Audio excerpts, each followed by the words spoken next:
it's frankly just more intellectual, like how you're approaching this stuff between you and all the people that you had there. And this beer camp is, I think, really important for folks, and I'm one of them, who are still thinking, like, okay, like, we're out of that basement of fundamentalism. Like, we're in this first hallway of this Christian house. Like, but where do we go from here? Like, what are the options? You know, and how do we find a better way forward that is still rooted in the Christian tradition? Because, you know, deconstruction, that term, people, they explode. They go in all different directions, right? We've all had people that we probably know who are like, hey, I got above ground and I ran straight for the front door. Like, I am out of here. I just want nothing to do with it. And I totally get it. And it's completely respectable. And I get why people do that. And certainly the divine exists outside of that house. But for a lot of us, and I think I'm one of these people, I'm like, there's something about this Jesus thing, something about this Christian tradition. I'm already radicalized. Like those pathways have formed. I don't really want to rethink everything. And so I think a lot of folks are like, well, what now? Right? Like how do I talk about the Bible? How do I be Christian in a world that is like more and more just not what I thought it was? How do I navigate advocating for a neighbor in a healthy way that isn't, you know, Christian nationalist or trying to take away the rights of people who deserve to exist? So I think this beer camp will be good because we're thinking about those questions as we form the sessions, or who's doing what, or how does the breakout group go, or even like your opening session, which brings us to this moment in this conversation, because you told me that you wanted to test out your opening speech as a taster. Well, you did say that you weren't optimistic about my ability to talk for under 30 minutes and use vocabulary that doesn't require a graduate degree. You don't know this, but every time we talk on the phone that's under 10 minutes, I text Diana Butler Bass a screenshot and say, look, with God, all things are possible. Under she doesn't believe you, does she? Minutes. That's why I sent the screenshot, so the timestamp is there. But I do think... Did you tell her you hung up on me? Well, no, I didn't tell her that part. I mean, the context doesn't matter in that case, okay? But I am interested to hear you test this out on us because, yes, I am someone who is not academic. My level of conversation is lower. And so I hope that you can get through that and it doesn't suck, so I actually understand what you're saying. But if it does, then we can repair it now. Right, and I figure we do it live with people and have accountability in the moment. But then, when we were talking about this, like this beer camp is unique in the sense that normally, because homebrewed Christianity, there's 1,500 episodes. Like I have a PhD that's a joint PhD in philosophy and religion. My postdoc is science and religion. I've been on faculty at all sorts of places and stuff. Currently, I'm visiting professor of theology at Luther Theological Seminary. The last 3 years, I was at University of Edinburgh in science and religion faculty, and so beer camps normally are super duper nerds who just happen to have other degrees, so they day drink and hang out where if they had gone into graduate school. And so at last year, I was like, Tim, did your people have fun? Yeah. What would you change? Could you please not assume that everyone just reads 500 pages a week for kicks and giggles? And I was like, we will try. You'll stand on stage after we do things and tell us what to repeat. And then I started telling my friends, right? Like I was talking with John Dominic Crossan and stuff. I'm like, oh, we're going to try this. You talk to him. And he's like, I like this Tim guy. You know, he's friends with American evangelicals.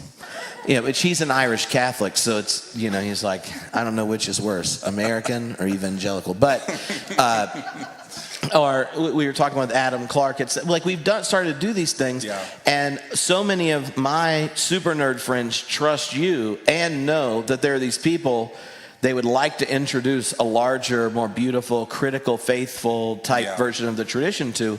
So they were like, so how's that going to work? I was like, Tim's just going to correct us.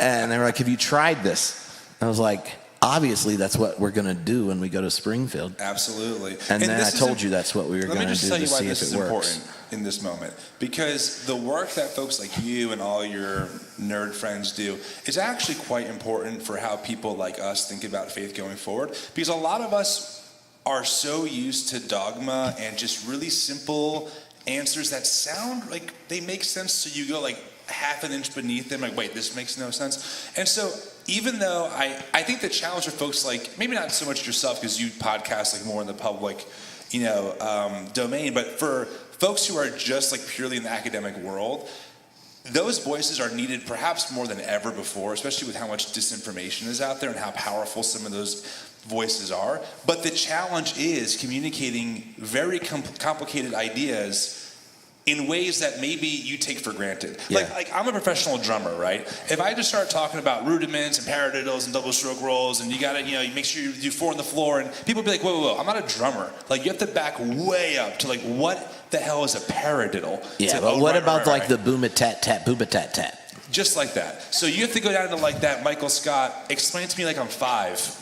That's where we have to land on this stuff. And then we can build from there. So that's what I want you to do today. I want you to test this opener you're going to do, and I'm going to rate you, and then I'm going to tell you if you were successful or not. Yeah. And I'm going to drink a lot so I can really process this. I'm going to take notes on my phone.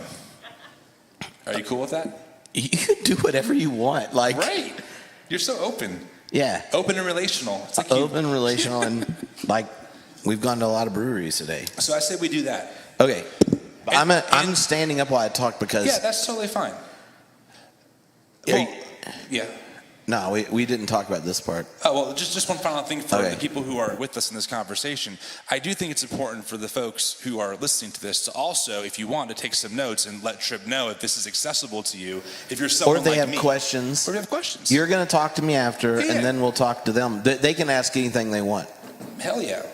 So, and then there's also, it's being recorded, and it's a podcast. So, just like at beer camp, when you get thirsty, you can hydrate. And if you need to go to the bathroom, do that. And, Just in case you get thirsty. oh, that's Thank something. you. That is like, someone's going for Servant's Heart Award. So you're going to stand up and monologue? Is that what you're going to do? Yeah, Clicker but ready? just wave at me when I have 5 minutes. I will set a I timer. was sober when I timed myself. All right. I'm setting a timer. Let's give it up for Tripp, everyone. All right, Tripp. All right. Blow us away with your All scholarly right, so repertoire. my dog vomit or stained glass. Cluster curse! I laughed so hard when someone told me that. And I'm like, you really are a recovering fundamentalist. It was angry. But the nerdy title would be Constructive Theology for a Post-Religious Age. All right, so this is my family. Right there, my wife Alicia and I, we met when we were 20, and we were Baptists, so true love waited until 20, and we got married. And so then our oldest, Elgin, who's now 15, he was our pre-PhD baby, and then the other two, Haven and Cora, were after the PhD.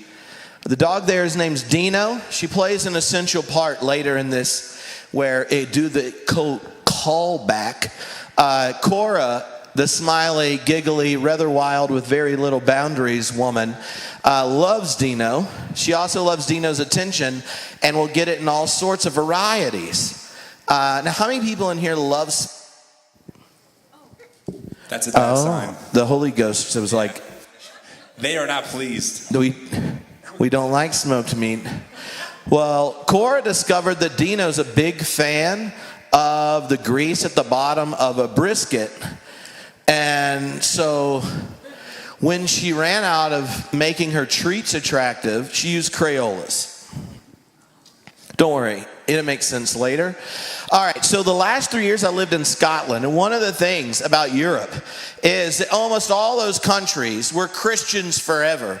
Like so long ago that 500 years, no matter where you went in Europe, and you were like, do you believe in God? They were like, is there another option? Because his name is Jesus. That's the way it worked. Like everyone that was there had the same big sacred canopy is the nerd word, but the metaphor here is stained glass windows. You were born in a cathedral and everyone had the same stories there, and the light of reality goes through to the cathedral into those stories. But in that space you encountered God, truth, beauty, goodness. You had every child that was born was baptized, and you were like, our existence is to love this child till it knows it bears the image of God no matter what. And as you buried someone, you celebrated the hope, and everyone shared this big story, and that's great.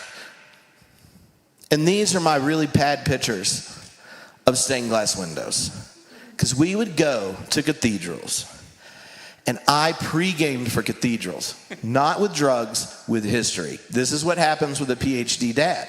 So, for example, right, this monastery, the other half is destroyed.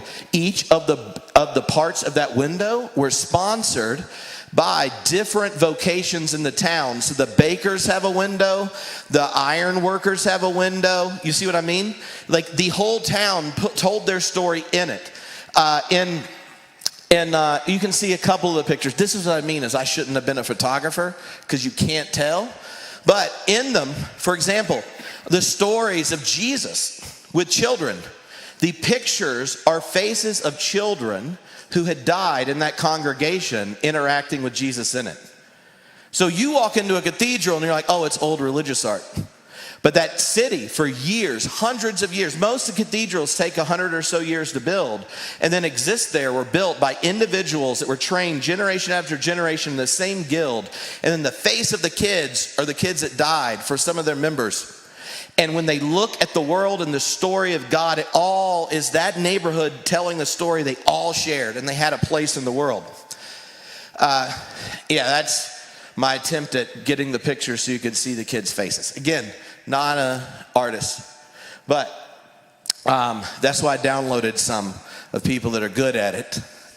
And okay, see here, funny thing, does any of those look like actual disciples? No, they were Scottish elders.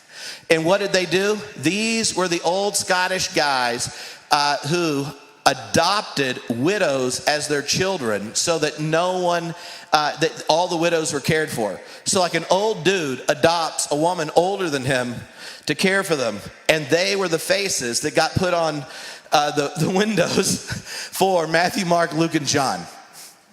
All right, I'm trying to say this because a lot of that experience is similar to mine. I was a Baptist preacher's kid in rural North Carolina. The religious diversity on my street was tobacco farms and Free Will Baptists, and we witnessed to them.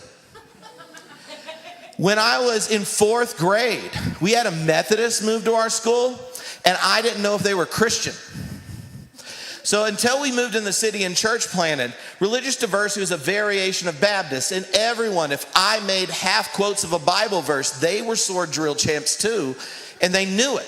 Because we all shared the same sacred canopy. We were born in a cathedral of the Baptist narrative. We all shared it, and because we did, we could talk at different points in lives, our vulnerability, our brokenness, and we had a shared religious vibe.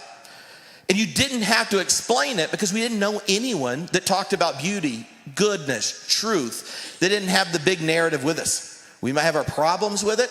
We might have our questions, but we all spent our life in the same cathedral. And so that image, I think, is so important because a lot of us end up deconstructing. And the temptation is let me fix one window. Because I don't know if the goodness and reality of the God I've encountered in Christ exists if you walk out the cathedral. And so you spend all your time trying to fix a window, right? How many people had that moment, and this might just be a confession, where you realize that if penal substitutionary atonement was true, God's not as nice as Jesus, right? Like Jesus is like, oh, a woman has 10 coins, loses one, search until it's found. Shepherd loses one sheep, leaves 99, search till it's found. A son comes back, throw a party. Older son's complaining, and he's like, you could have had a goat if you asked. And then all of a sudden you're like, but have you heard about limited atonement? Before the foundations of the world, fool. Only a few, but don't worry. If it was just one, you'd be like, damn, you're holy. It's called love. Enjoy it. And you're like, whoa, but what about like the until it's found searching thing? Do you not know Christian theology? Have you seen our windows? You should have looked at the other side where there's lots of fire in them. And you're like, well, why can't God at least be as nice as you shut up? Right? And you're like, maybe I just need to fix the window. Right? And you can start to do this like, let me fix a thing. But here's what I hope we do at Beer Camp and what in thinking about this, the questions that Tim had sent, I was like, let me try to frame it this. What if we aren't just trying to fix a window, we're trying to see what it means to be centered in Christ where there are no boundaries? What does it mean to be deeply Christian where you aren't worried about fixing your particular answers at a moment, but grounding yourself in the reality you've encountered in Christ to meet neighbors and enemies who may not share the same symbols. And so these are symbols of a different time, and some of us have experiences of doing it. But there's a homeless first century dude named Jesus. And if you read scripture, there are wonderful phrases. Firstborn of all creation, second person of the Trinity, and all that kind of stuff. But it makes perfect sense when you're here. This is me trying to draw, I'm sorry. Because Tim has harassed me about my mainline Protestant low-tech vibes passing as reasonable when he has all that mega church vibes. He's like, could you use slides and shit? Well, are we allowed to curse? I didn't even know what at beer camp, I promise it happens. Nonetheless, the weird circle over the top is like the canopy, like the sacred story. And so you got from the beginning, Garden, Fall, Israel, Jesus, Church, blah, blah, blah, all that kind of stuff. But what happens when you have a sacred canopy and the light shines through it is there are a lot of questions that are answered that actually just humans ask across cultures. Like the origin, where do I come from? Do I exist in a situation of meaning? You learn language. When you learn language, you're not just learning words that refer to something, you're actually learning a habit of interpreting reality. And until you get older and, quote, deconstruct, you don't know that language is arbitrary. It's a cultural baggage. Like, you don't know that just like you used to say this person was labeled sinner, but then you were like, actually, I think they're hot and we're in the same gender. You know, like it's like the way language comes, it comes value laden. But if you only know one picture of reality, you can't differentiate the interpretation from the reality. And so that's the thought bubbles of truth, God, beauty, and goodness. And then as you're born into it, you know, you're baptized and you grow up and all these kinds of things. And now you have a purpose. You're walking towards it. And you know it's connected to an ultimate purpose that everyone shares. The eschaton. Oh, I put telos on there just because it's like one of the words you use in graduate school. But here's why this is complicated. We're in a time where there's a growing cultural consciousness that if we're just fixing the windows, we don't answer the real question. For example, cosmological consciousness. These are all kind of 5 parts of postmodern consciousness. Like I mentioned earlier with the Jesus picture, when Paul's like, this is the firstborn of all creation, that's one thing. But he didn't know that we're like on a planet that's really old, and we're in a mediocre solar system and a mediocre galaxy, and there's billions of them. Right? Using the exact same language means something when humans aren't the center of the entire ontological structure of existence. Aren't the center of the way reality is structured. Thank you. I saw that face. Ontological. He was like, whoa, the lemon meringue beer hasn't kicked in that much trip. So that's social or cosmological consciousness. But there are others, like historical consciousness. Like, it's completely different when, and this is true for most of church history, the only people actually read the Bible and interpret it are the people that already like took vows of poverty and chastity, which really inspires you to exegete correctly, and you stay on track. But then once the Protestants handed out Bibles and everyone's reading it, they're like, no, this is biblical Christianity. And then Luther's like, oh, we're rallying the troops. And then 20 million denominations later, we're like, what the hell is biblical Christianity? There's like a billion interpretations of everything. Why did we give people a Bible? And you're sitting there and you're like looking at all these things playing out through history, and then the Enlightenment shows up, you're doing historical criticism, you realize Matthew, Mark, Luke, John have contradictory things, and it's just sitting in there, and then the history behind it is so crazy. And if you forget Jesus is a Jew and was killed by the empire, you end up with stupid interpretations of the Bible that make no sense, and yet you're told that's orthodox, and you're like, bah! And there's no real answer to it. Some people are like, I need to fix that window, hashtag NT Wright. And then others like, no, I need to fix that window, hashtag John Dominic Crossan. He'll be at beer camp. But what if you're just trying to fix the window for how you're understood history, you're not recognizing that everyone you talk to has freaking Google, and now they can ask AI. They can literally be like, why is my youth minister wrong? Dear member, what does your youth minister think?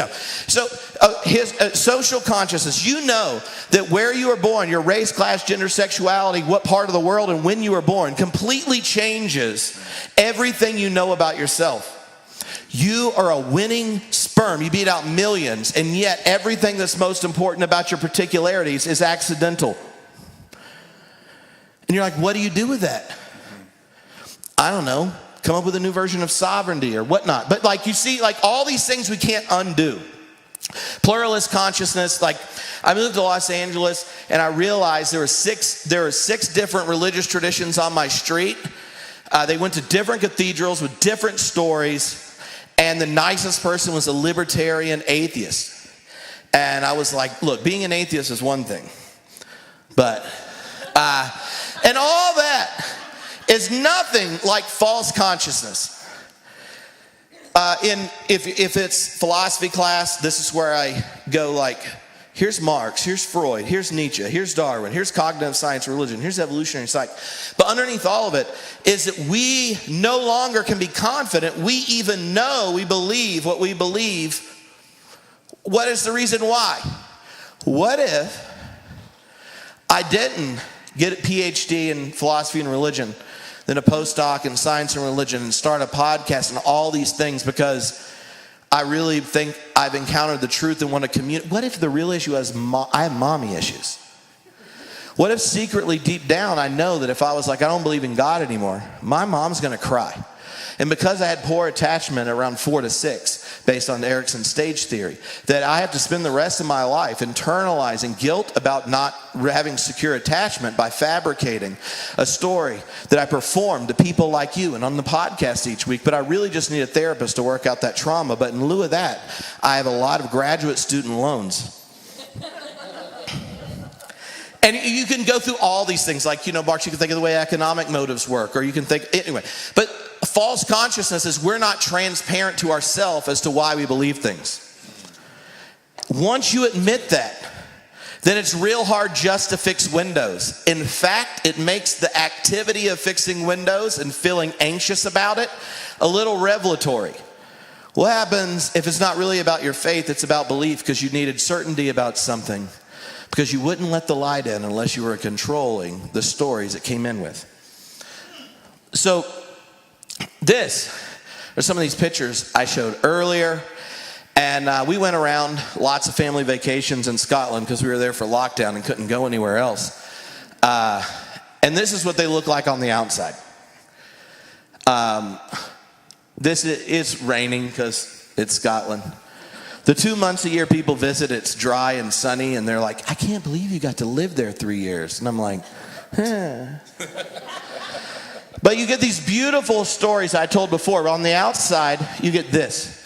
And I'm like, Cora, I need you to come here and take me a picture on the outside of the cathedral. I have an idea for my philosophy of religion class. And she's like, what? I was like, just come take a picture. And she's like, this is the ugly side. I'm like, I know, just take my picture. And she's like, you can't even see the stories. It just looks like that time Dino ate all those crowns and threw up. And that experience is the feeling so many people have that moment the sacred canopy or the cathedral they were born in breaks down. They know what it's like to have been in it, encountered God, love, divine, the depths in ways that you couldn't tell your story without it. But they also know what it's like to go out and go, on the other side, it kind of looks like that time Dino ate all the Crayolas that were in brisket grease and hurled. And they're both true. That's what the stained glass actually looks like.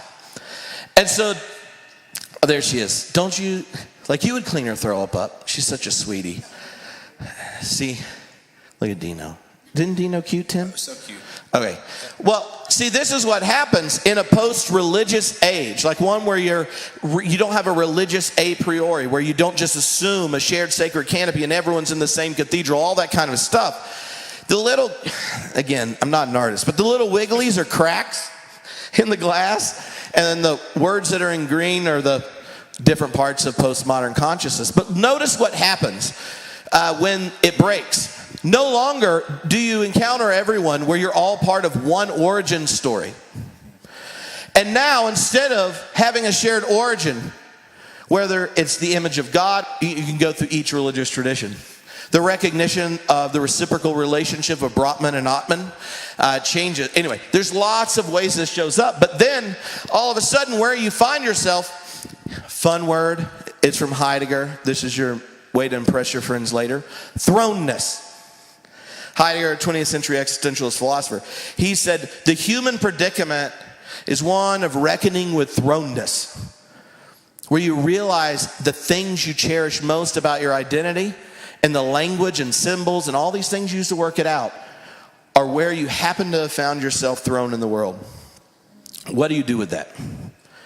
Well, you end up being a philosophy major with a lot of loans attached to humanities degrees that generate lucrative opportunities to adjunct for $3,000 a class. But also, then, all the language that you use to talk about God, beauty, truth, goodness, justice, all of a sudden get relativized because they aren't framed. And yet, what does it mean to be human and not ask those questions? We don't know. What happens when Luther's anxiety, the Protestant anxiety of all of a sudden, here I stand, I can do no other reason than Bible. What happens when all of your language is accidentalized, problematized, thrownness, and the stories are historicized? What happens when now you bear the burden for giving meaning in your reality if you're honest about where you are?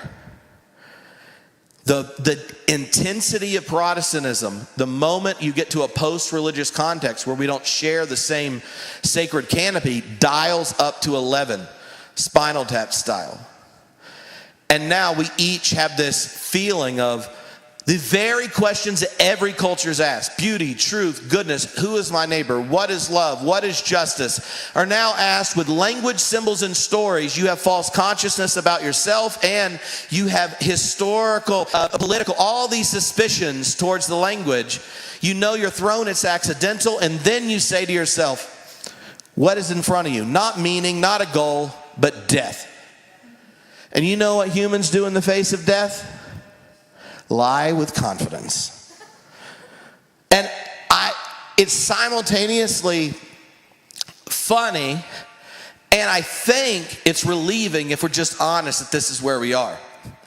And this isn't a value, not a finality, it's just admitting that what if all the deconstructing that's going on, what if the kind of questions we have are not fixed by fixing a window, but thinking, what does theology look like when we're honest about our thrownness, our givenness, all these kinds of things.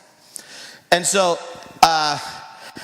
those pictures were part, when I was teaching philosophy of religion, I taught it each semester at the University of Edinburgh.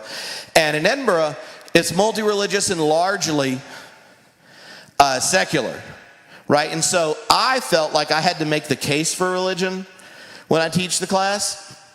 And I'd done like the nerdy version of these kinds of ideas over the semester. And I get one of these, I need to talk to you emails. And I go, and this individual from Iowa says in my office with large amounts of existential angst, are you telling me Christianity is a historical expression of culture supported and structured by evolved cognitive mechanisms and my deep attachment to it's an accident of birth? And, you know, until I put together that she's a recovering, or well, at that point was still a fundamentalist, I went, yes! You're going to get an A. I'm so glad. Like, yes, that's what is going on. And I'm like trying to be encouraging, you know, because I noticed in like the online chats, there was a lot of growing edges. And I was giving kind of like, well, have you thought about this, thought about this? And I'm like being encouraging because she's not responding. And, you know, sometimes when people don't have words, it's because they don't have words. And she... And I slowly connect dots and go, I don't think she's receiving this as deep affirmation of her growth over the semester. And she says, cluster curse, and walks out. Later that day, she sent an email to the head of school and said, I can't believe you have an ardent atheist teaching philosophy of religion, trying to corrupt people that value religious traditions. Helen, who is an atheist, it says, you do know he's a Baptist minister. Anyway, but so I say this because I feel like a lot of people are at this point where if you think being a Christian is fixing your windows or fixing the ideas and stuff, you're like allergic to being honest about where we find ourselves. But what happens if we're just not going to argue about that, but then go, well, what happens if you're a follower of Jesus? If you're not going to spend your time cluster cursing. And what you see, I think, is in modernity, for so long, we believed that if you just were rational and used facts, we could settle problems. So the theist would sit here, the atheist would sit there, they would argue back and forth, and you're like, well, obviously the apologetics person's going to win out, and then the new atheist is yelling at it over there, or maybe it's Bill Nye the Science Guy and the dude from the Ark Museum. See, look at that. Ken yeah, Ham I'm glad. I knew you'd have that on the tip of your tongue. I got you. I didn't look for you for Heidegger, but Ken Ham, I was like, Tim's got Say this. no more, fam. Yeah, but the moment you think through, the 5 different features of kind of postmodern consciousness, this is a bad idea. And here's my suggestion, is that we're no longer at a time where if you just use reason and just think things through with the facts, you're going to end up in a place. We're now at a time where in each of us, the believer and the skeptic exists. Because we can be totally transformed and animated to care for our neighbors and our enemies because of the cathedrals we find ourselves in, and understand our friends that are like, you do know that looks like Dino's throw up after the Crayolas, right? We know both. And in recognizing that, we start to make different distinctions that are important. And Paul Ricoeur, one of my favorite philosophers, said this: we may live in something like a post-religious period of faith. That is to say, the dialogue of the believer and the atheist is not anymore a dialogue with the other, but a dialogue with oneself. I'll skip this. Now, I have 4 suggestions, rules or something, for thinking about constructive theology if we're not just fixing our windows, that I hope we explore at beer camp, and we'll see if Tim thinks these are helpful. But one is distinguishing between faith and belief. And if faith is about giving yourself to, locating yourself, saying this is how I understand myself and will live out my identity, that's very different than saying true, false. I believe X, Y, and Z. And it's a very different thing to have faith with questions than beliefs with questions. Faith, very comfortable with questions. You know how? How many of you have someone who'll use the word love without crossing your fingers to? Well, this is sad. No one literally raised their hand. Everyone in this room knows no one that used the word love. Well, let's just pretend you didn't even raise your hand, Tim. Okay, thank you. I was like, Jesus. Sorry, I'm trying. Loves you. Okay, but when you... You want someone to throw you a hot roll? I was just thinking that. Anyone have any hot bread they can toss me by any chance whenever I do this? But here's what happens. If you're actually in a real relationship with another human subject, you know that you don't even understand the mystery of who they are. And in fact, when you have a covenant, you get up in front of a whole bunch of people that have been married for a while, and they giggle when you do the vows on the inside, because they're like, he has no idea what he's signing up to. Right? I've done 100 and some weddings, because the church I worked at for a while was one of these, wedding spots. We did 3 a weekend. And every time you get one of these where they're just like, ah, and you're sitting there going, they don't know. This is the person that's going to hurt them more than anyone else in their life. And that's if they do it well. And underneath that is there's this idea of I love an object. And I'm saying yes to this, but if you love a subject, they remain a mystery. And what's required in genuine love is the trust that you're giving yourself to this person, and you're going to discover who you become as they discover who they become with you, and they have to remain a mystery. And so it's so much more about faith, not belief, because I didn't marry. The person I married is not the person I'm married to. And she's definitely not married to the same person. So this difference between faith and belief is important. And that means we can trust in how the light breaks through, where we've encountered the God revealed in Christ. But that does not mean the finality of the cathedral where we first met the light of God. The second one is a distinction between love and my beloved. This is Alicia. This past summer, I guess it was spring break when we went to the aquarium. We'd done like the aquarium thing, which is managing our 3 kids and one of their friends. And we're like, oh, let's get a selfie. Because they're like playing with ice cream, and Cora got in the fountain. And we're like taking 5 or 6, and she's like, well, that's not your good side. And it's like, oh no, this. We're playing along. And then I just like rip one, you know? So I'm like doing this on. And she just starts laughing, and that is my favorite Alicia smile. And all the way back on our second date, I ripped a nasty one, and she giggled, and I was like, I do know where this is going, right? And I know some of you are sitting there going, Tripp, that is completely disgusting. If you were on a second date with me and ripped one and anticipated a giggle, it would be your last date with me, and I would warn my friends. But it was endearing to her. But a lot of you that love someone, when I told that very particular story that provoked my very favorite smile from my very favorite person, you knew what I meant, because you know what love sounds like. But you have no problem hearing that story, because a lot of you are like looking at your partner going, do not think you can rip a nasty with a selfie and think it's cute. Tripp, mute that shit, you know?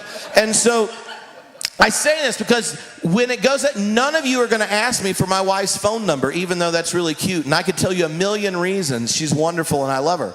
Because you can distinguish between my beloved and love. One of the biggest fears for people once you walk outside the cathedral is, I can't stay in here because it feels like absolutism. If I want any of the people I meet, they have to come in here to encounter God. And then the other experience is I go on the outside and it's just dog vomit. It's relativism, and they're all stupid. But we already know how to distinguish between love and the beloved.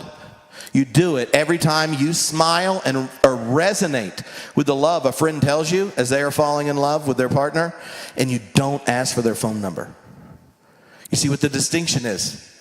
Your beloved. And what happens if we know ourselves as beloved and we use the word Jesus, because that's the very person that showed ultimate reality with a human face to us. What if he's the image of the invisible God? God in sandals. We can say all those things and not think every other person we meet, for it to be true, needs to come in our cathedral and enjoy our windows. Because you already do it with your neighbors when they tell you their love story. But you know the perk of that? I know a lot of people that think they can't really enjoy singing a shitty worship song because they want to love their Muslim neighbor.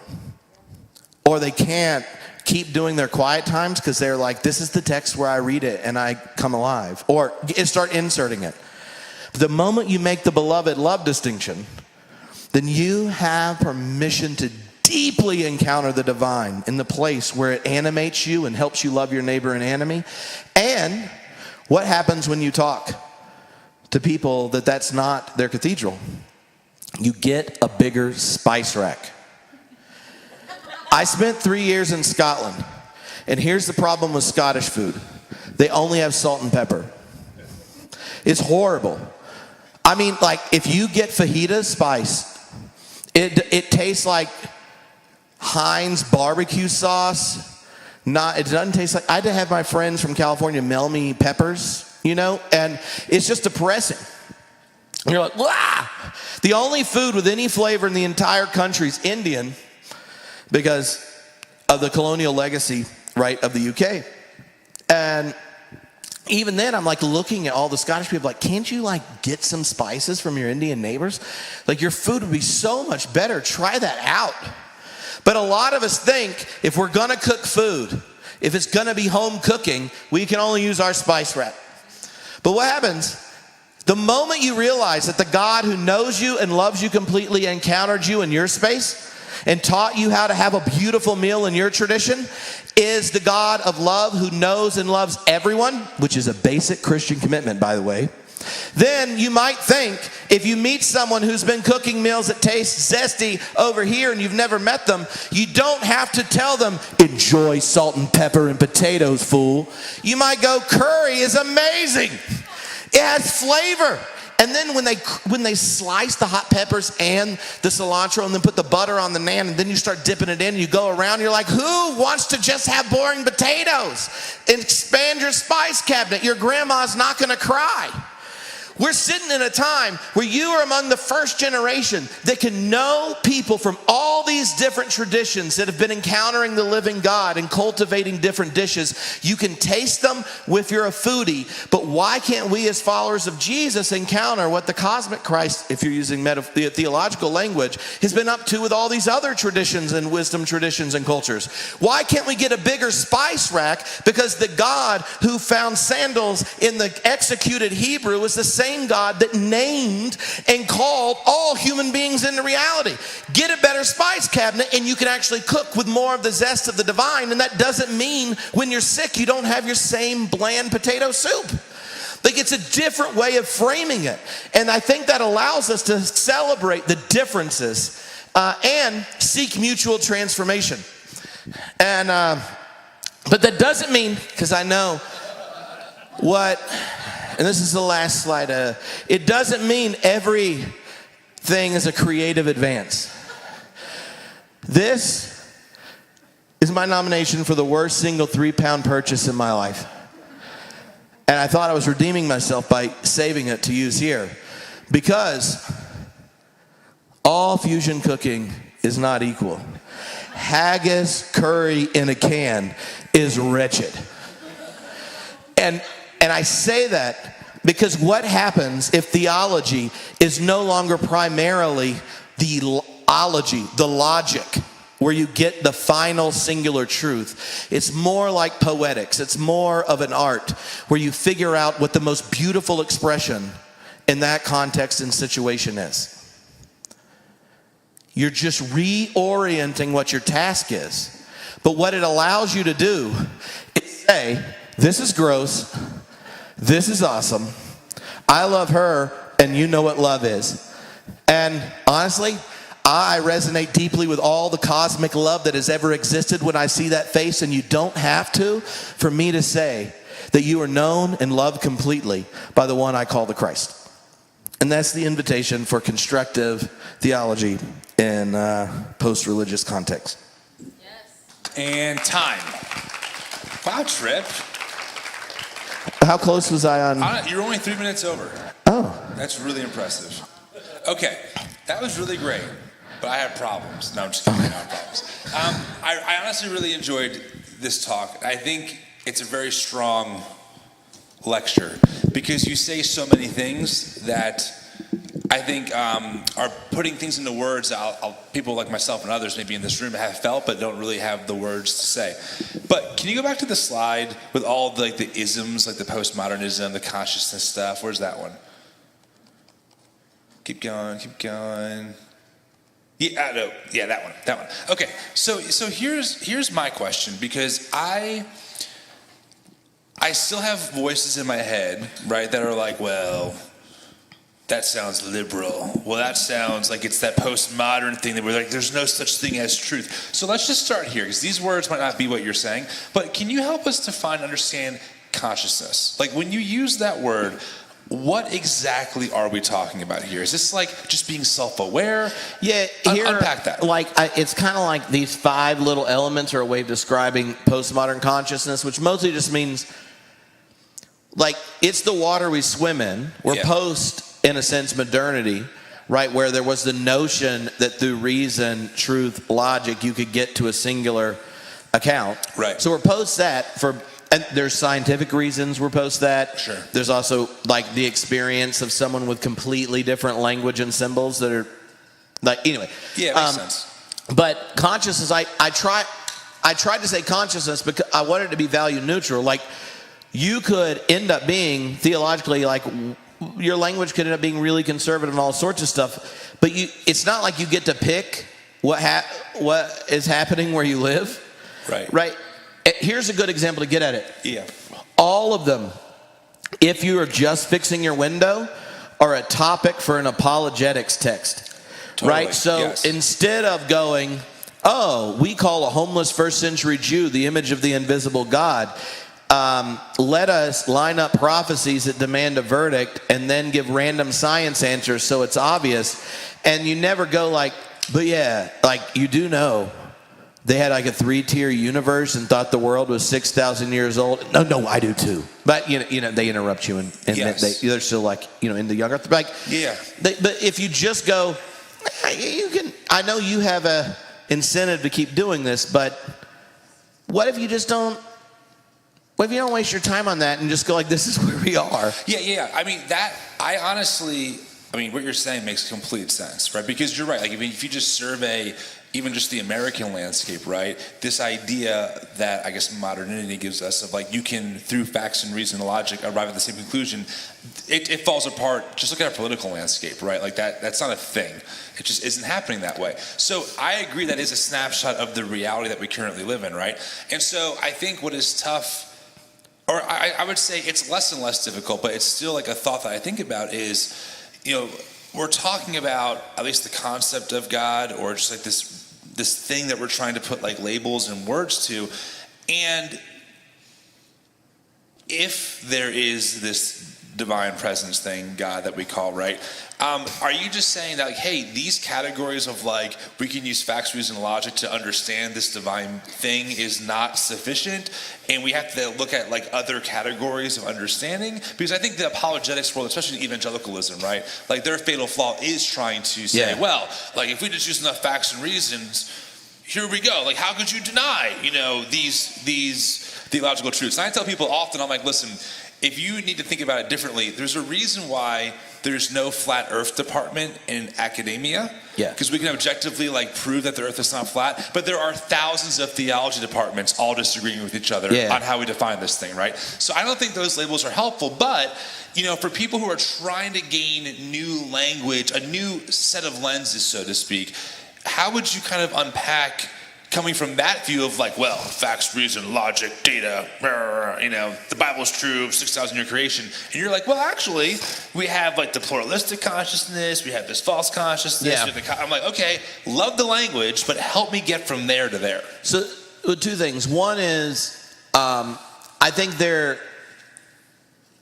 kind of just have to ask yourself how long you can continue to believe with 8 billion people on a planet that a very minority of the planet has access to the truth, and it actually requires you to believe things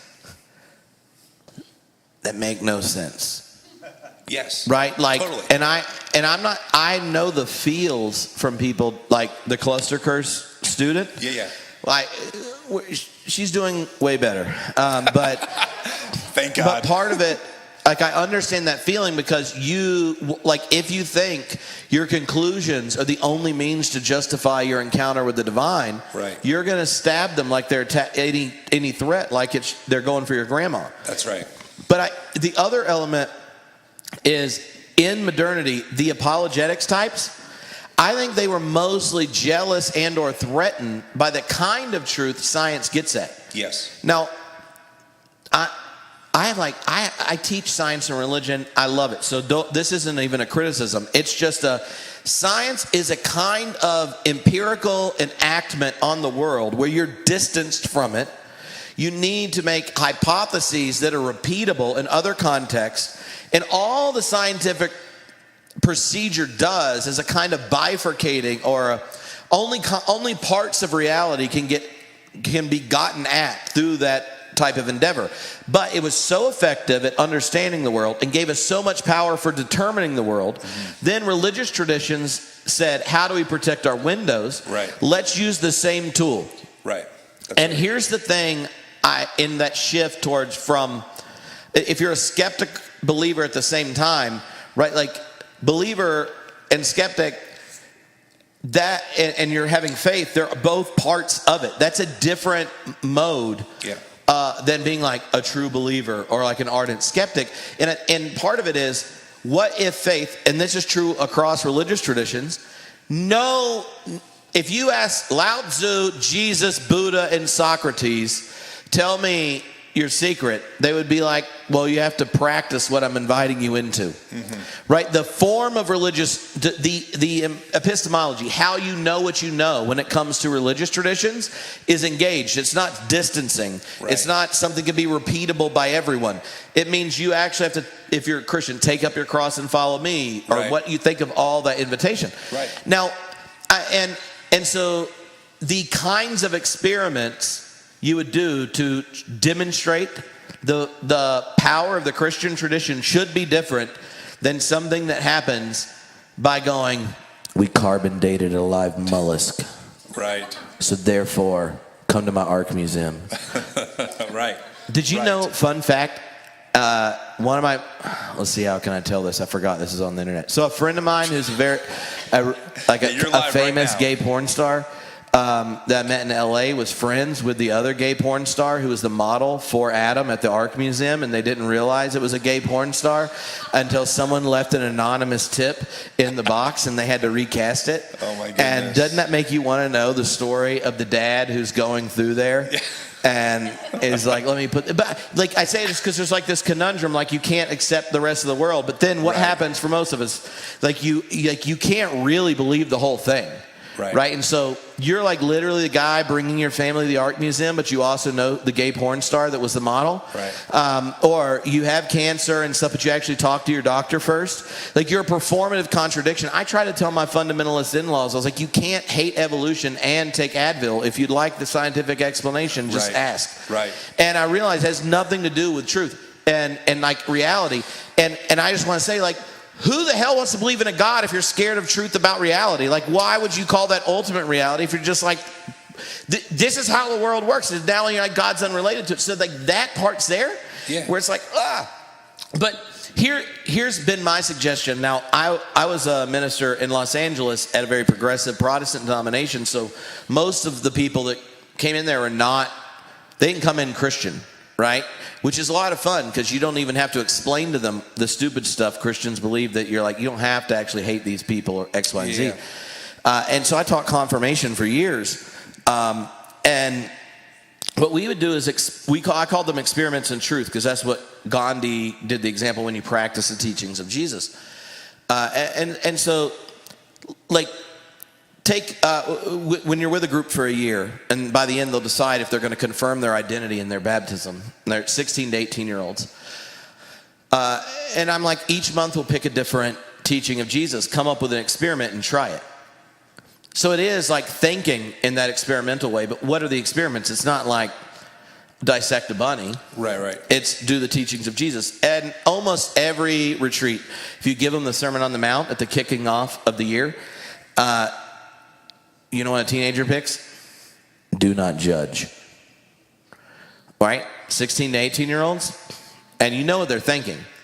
Their parents and all the authority structures judge them and assess them. And they're like, let's practice this junk. And so what we do is we're all in a text chain, like the 20 or so people that are doing it that year. And the experiment is this month, every time we text anyone a name, you agree to do this quick prayer. And if we know them, you can use initials or come up with a synonym or, anonymous name, and the Holy Ghost can translate. But so let's say I'm in the group and I'm like, I don't like that question Tim just asked me. I'm kind of pissed. I don't even know if I have a good answer. Tim. And then Bryn is in my group and she gets it. And she just says, Tim. She's like, oh, God, you made and know and love Tim completely. Give Tripp the eyes to see him as you see him, and the courage to love him as you love him. And the whole point was, we're a community that's experimenting with the truth that judgment reveals something problematic about you. Yeah. And so you start to do this. Third week, and this has happened 4 or 5 times, eventually some teenager texts their own name. So this time Bryn gets a text, and it's Tripp. And she goes, huh? Weird.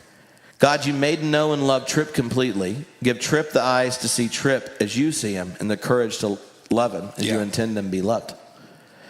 When you get back to group that time, you don't just have the conversations of going, do not judge as nuts. These people deserve it. And I think you and I both have a list of people that deserve judgment. I have a long But list. where does that come?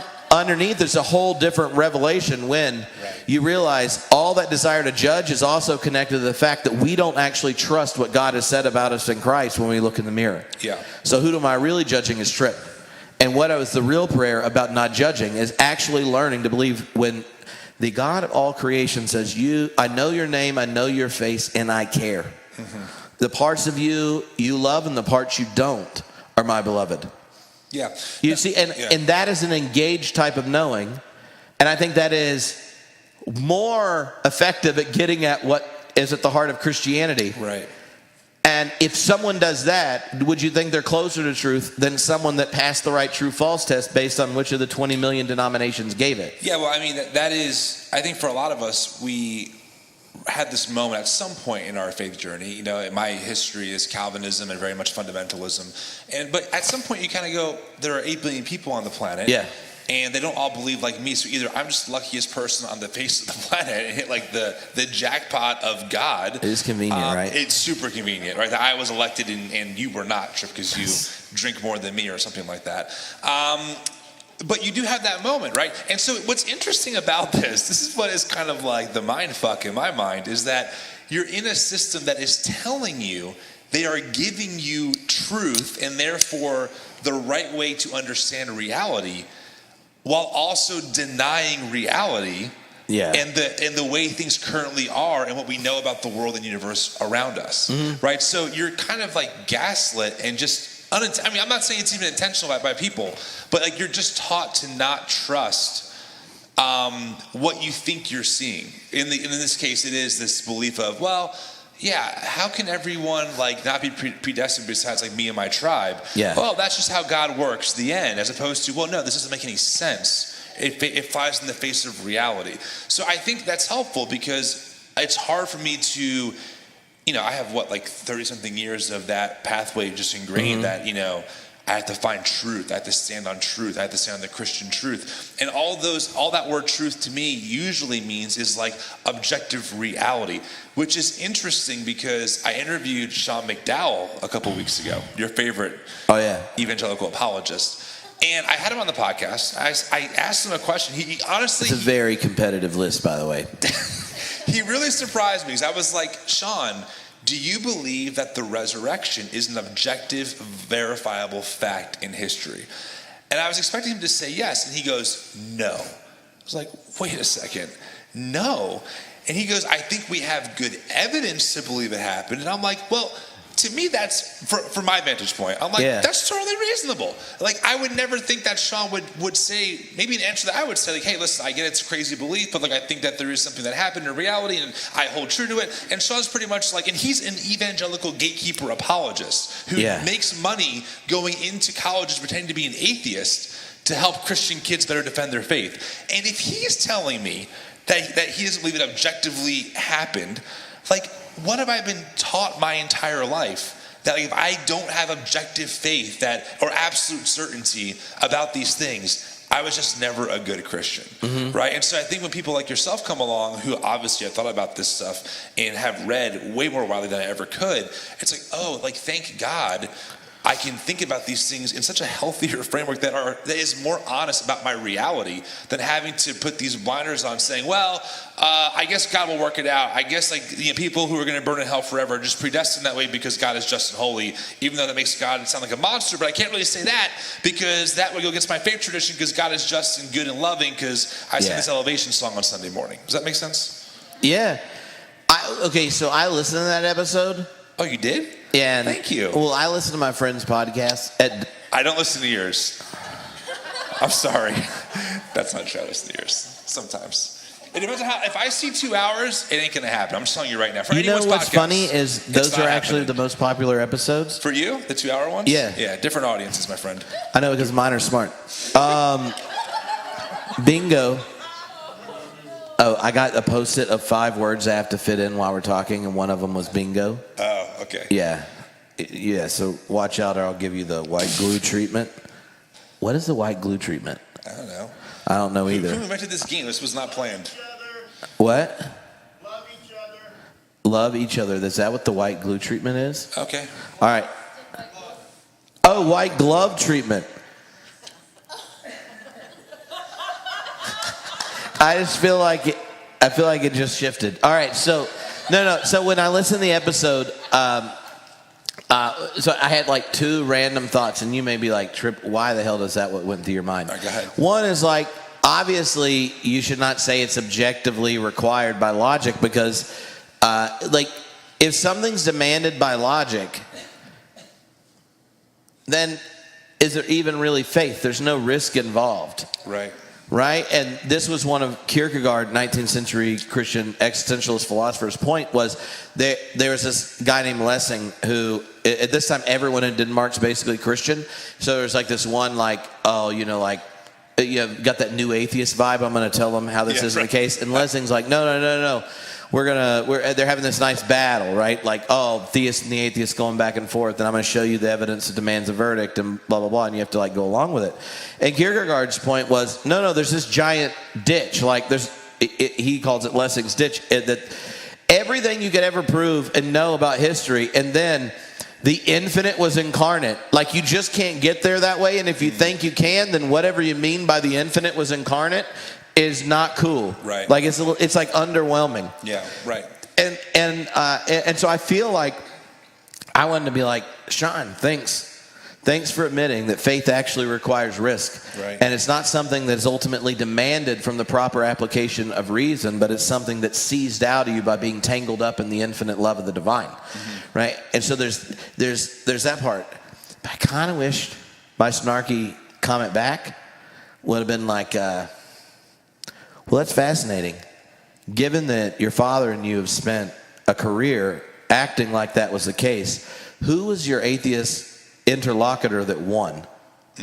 Because when he was on my podcast, he said the opposite. You had Sean on your podcast? Early days, when evangelicals said yes to my invites. Oh, they didn't know who they were talking to. Yeah. I gotta dig that one up. Look, you were probably still reading King James only when I started the podcast in 2008, and I was like, were you a bit distracted while talking to him because he had that zesty daddy hair? That was one of my words, daddy hair, with the spikes, and it's all like nice and organized. He's got that SoCal evangelical You know what it was vibe. for me? It was his background and his camera quality. I'm like, damn, Sean is on that game. It just looks so good. So that's what I was distracted by. Oh, Yeah. I'm glad you were distracted by that. I was. You should have gave him a popsicle. That was one of my words. Jeez. Look, I know the playing with the game is a bit ubiquitous, isn't it? Is that one of your words? Bingo. You can call me the pod daddy if you want. All 5 done right Wow, there. Good for Game you, on. Trip. I'm so proud of you. All right. All right. So wait, hold on, really quick. To finish this thought, Sean said the opposite to you. Yeah, he What was did just he like, say? it's obviously true, so it's ridiculous if a Christian has a doubt about it. Like, they could have a doubt about it, but it's just because they haven't thought it through and understood. And I was just like, I don't understand what world you live in. Right. I was like, honestly, I actually would be relieved if it was immediately obvious. You know, like, the way I think I put it, and now we had an email exchange after it about it, because I think he came on thinking I was one of his team. Yeah, right. And discovered halfway through that I meant different Plot things twist. by the questions. Plot twist. But he said, or here's my experience after it, because I don't want to, it's years ago. But I just remember thinking, how do you go to bed at night when you spend your days talking to people and you think if they just learned to orchestrate reason, they would agree with your experience of the divine? Right. And if you failed, it's probably because you didn't communicate rationality well. Yeah. If they just knew the evidence, the verdicts demanded, these kinds of things. I'm like, Who tells that story as their like conversion story? It's literally only like type A lawyers that then retell it that way as a book deal, you know? Totally. Like the rest, like I've baptized probably 200 and some adults in my life, most of them in an ocean, and I don't know any of them when I said, what do you say of Jesus Christ? Jesus Christ is Lord. And they paused and said, and that's because Isaiah 53:5. You know, like that's just not the explanation. Most of it is because the community of the body of Christ actually became the presence of the divine for them. And so they understand themselves rising to new life to be that body for the world. And like that whole mode is just so animated by a kind of anxiety that I just don't know if they, like, I don't know what that would even feel like to be worried about that. Well, here's the thing. And by the way, we have a few minutes left, so we should take some questions if folks have them in a little bit. But I want to maybe give you like a perspective on this, because what makes the American evangelical cultural machine very powerful is that it has combined both the experience and then this like pseudo foundation of you can stand on truth and reason, and like it's a firm foundation, right? So you have like this one side of the evangelical consciousness, see, I'm learning words now, that is like, hey, your conversion really does matter. You can experience Jesus, right? Like you can know God. You can have this personal relationship with him, and here's some ways you can do it. And depending on the tradition that you're in, it might be, rigorous study of the word, which is like the more like, I think like the Reformed types. And then you have people who are like, oh, well, that's great, but also we can experience the Holy Spirit now, again, these sugar rush worship experiences that we've crafted that we won't tell you it's just the tom build or like the way that the chord structure is planned, but it really is, but it's really just Jesus. You can experience God. And then they go, well, on top of that, not only can you experience this, which honestly I do think, if I'm looking back as neutrally as possible, there have been many moments in my life that like I was deeply shaped by in those spaces that still impact me today, right? It wasn't just the music sometimes for me. Even looking back, I'm like, nah, something in that moment did change me forever, right? So you have that, and then you have this like apologetics industry underneath of it that gives people enough to give them answers, term used loosely, to maybe some of the questions that our culture is working through by reinforcing specific biblical text. Because again, the Bible is the firm foundation. The Bible is objective reality. The Bible is God's word to us. So if we can get back to the Bible and pick out the verses that we need to prove that like this is why we stand here, that's enough of the foundation that experience sits on. So I think that's what makes that world incredibly like compelling for many people who don't sit around reading, philosophy, and who aren't maybe thinking about this stuff 24/7, but just need to kind of fill that part of their life, right? So I think what I am always thinking about now is, let's talk reality, right? Here we are in this room with like maybe 25, 30 people, and you just gave a talk that is like really good and really powerful and really thought-provoking. And for every one of you speaking to 30 people, there are pastors who are like them speaking to 10,000 people that are convincing people that like this not just is a way to encounter the divine, but the only legitimate way to encounter the divine that comes with its own set of baggage, right? Like, okay, and also you have to vote Republicanly. We all know that. Also, queer people are not welcome because they're queer, and like we have 6 verses out of context, yada, yada, yada. And also, like, you have to tithe this much, and also you have to respect your leaders. And not wear yoga pants. Yeah, and also you can't drink unless we are maybe a little more Pentecostal, or we're now the new Reformed types that are kind of edgy, right? The angrier you're the God, the more you're allowed to drink. I agree with that. That's what what Mark Driscoll taught me. Like, while this is amazing, what I'm thinking about a lot now is like, how do we actually compel people to better ways forward that want those ways? Because I was in that machine for a long time. I'm not sure about a lot of you, but like, you know, I use the word just. Oh, it was just the Toms doing this and this. Yeah. See, I think that's one of the words where you signal that I now think about this like I went outside the cathedral. It's just this. Yeah. And I want to say it's both. Like you went back and forth as to whether or not it was going to just be. We should just not use the word just. Get it? Just not use the word. Anyway. But because if you believe in ultimate reality, anything and it's anything to do with us, all those mechanisms that were evolved over millions of years that are part of the human experience that generate religious experience and all these kinds of things, like think of how much time God was hanging out with like proto Homo sapiens that ever got to the point of recognizing the value of life outside the context of fulfilling immediate needs. Like that new Netflix documentary on the they discovered. Love is Blind?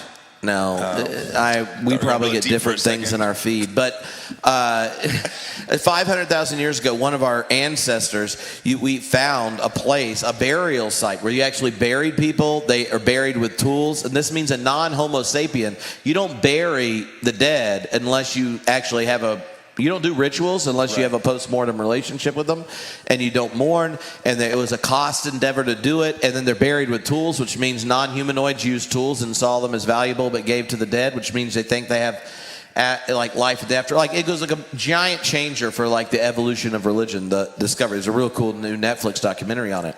But I say that just because that, to get to the point that God would be relating to a creature that knows its own subjectivity similar to the subjectivity of its peers, and it's valuable enough that you do near-death defying things to bury it in a particular place, to give it a tool that you interact with, and in that place is the earliest art, like hundreds of thousands of years before humans had art, Homo sapiens, and it's all sitting there like, think, there was 13.79998 billion years before any creature had symbolic responsiveness to the divine. Those mechanisms evolved. They're the essential part of who we are. There's a list of them if I went in my cognitive science of religion thing. But I say that just because when you say it's just the Toms, I just want to go, no, God spent billions of years working with us to be in a community where we deeply resonate with each other in a story that claims us and inspires us to love ourselves, our neighbors, and our enemies. Don't call it just, because God was involved in everything that makes you up and the humans up, and that's something worth celebrating. The question is, do we have to take the gift of being a spiritual and material being and then put it in the context of an asshole God framework? Like, we can change the framework and things, but we don't need to. Here's the example, and then liberal Protestants do this. So this is why I'm telling you. One of the reasons liberal Protestants churches have such a hard time is because they're so pissed about this. Oh, it's just X, Y, and Z. Mm-hmm. Instead of trying to create cathedrals with the most beautiful imagery to tell the story of Jesus, to know yourself as loved and even your enemy, they replace the stained glass with clear windows and thinking we've somehow evolved ourselves by getting rid of the big stories that animate us. Right. And I just want to say, humans do not know who they are without a story. Ask a therapist. Countries don't know who they are without a story. I know that was. We'll just stop right there. But like, if you just recognize that to know yourself in relationship to others is to be in the process of telling a story laden with values. Yeah. And that to be human is to have mechanisms that generate attachment and then call forth sacrifice. They're not just the music moving, or it's just we all treat the Eucharist as holy.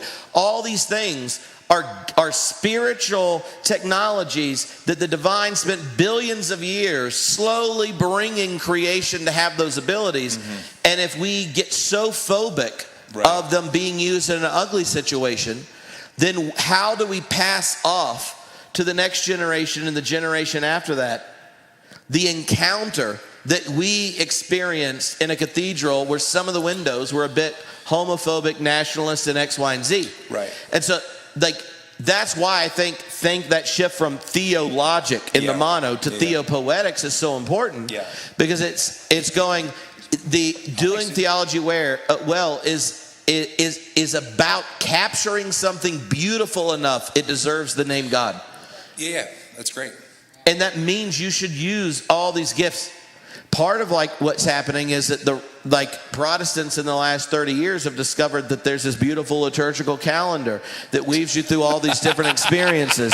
They've learned that there is a contemplative tradition in in Christianity Right. that we've There's like a rhythm. silenced. There's like a Like, rhythm. there's Yeah. all this kind of stuff. And occasionally they might listen to a pope that says that part of the biggest problem we have is our deep attachment of self-value with capitalist value, and that we might not kill the planet and the poor. Right. And there's this rich tradition, right, to the questions we're facing around justice, the environment, all these kind of things are sitting there. We have these practices that are sitting there. And as the more siloed we get, the more narrow we get, where it's just about beliefs, Right.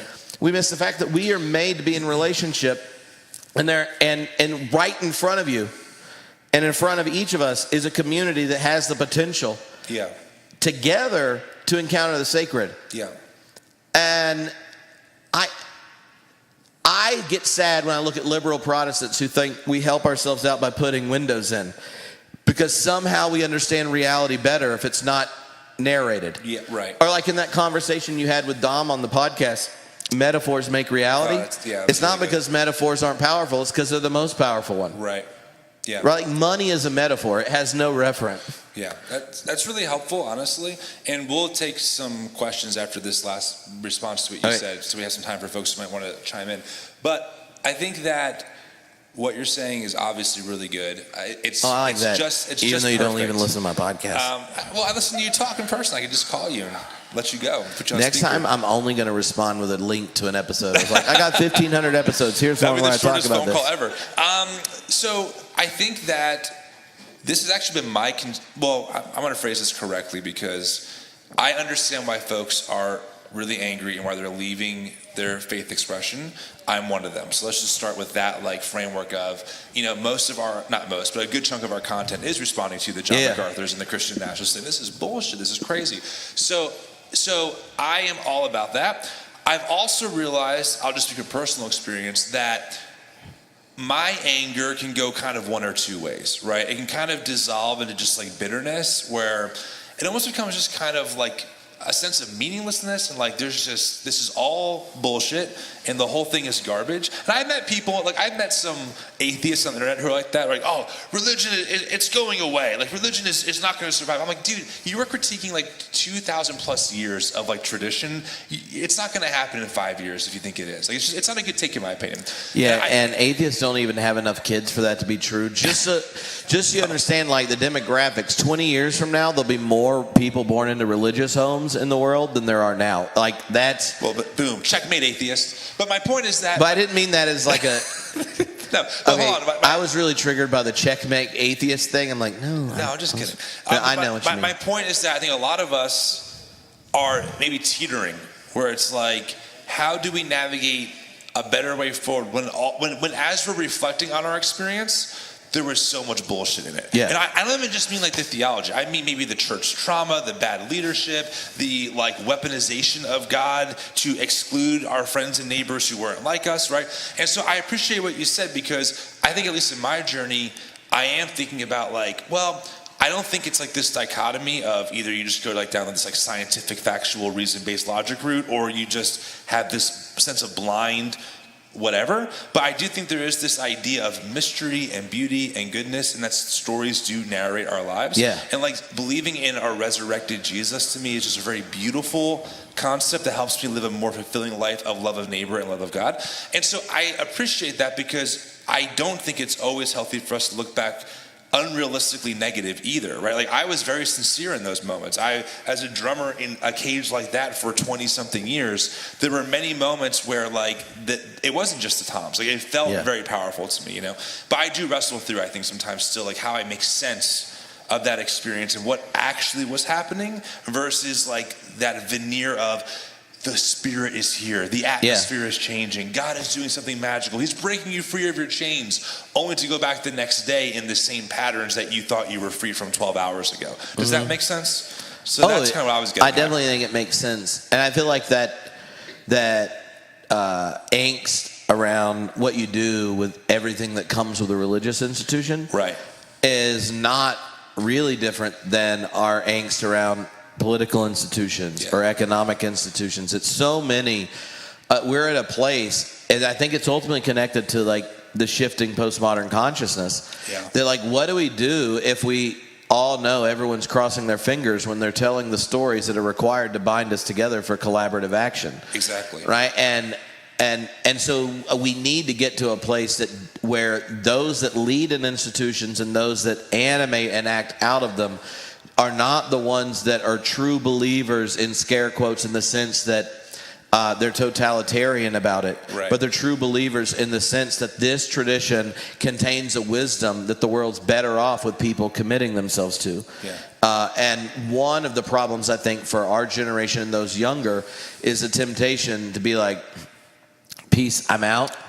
Right? And then what does that leave, right? Like you joked earlier about my exit. My family, when I was growing up, were church planners. We got excommunicated when we won a baptism award for the Southern Baptists, and they came, and then they were like gay people leading worship, and they were like, well, I don't know if you get this one. And I'm like, and so we exited rather early. Right. And because, but every generation where the cray-cray then gets rid of, like Russell Moore's no longer legit as a Southern Baptist, and he was part of like organizing to fire so many of my friends. Totally. So it's like, it's like they're boiling out, and it's just getting uglier as it goes down. Yeah. And every generation that's stuck in that, right? It's like now the toxicity is even higher when you exit, so your exit velocity is even crazier. Exactly right. And that's why, honestly, like the thing I love most about Beer Camp isn't just, I mean, my favorite thing is hanging out with my favorite podcasters and theologians. Yeah. But the other part is when all these people that got thrown out in exit velocity in all these places show up and realize they have no need to lie and can say what they need to say, can be themselves, and then go, well, at least they don't cross their fingers on the God is love part, and we're figuring out the rest. Right.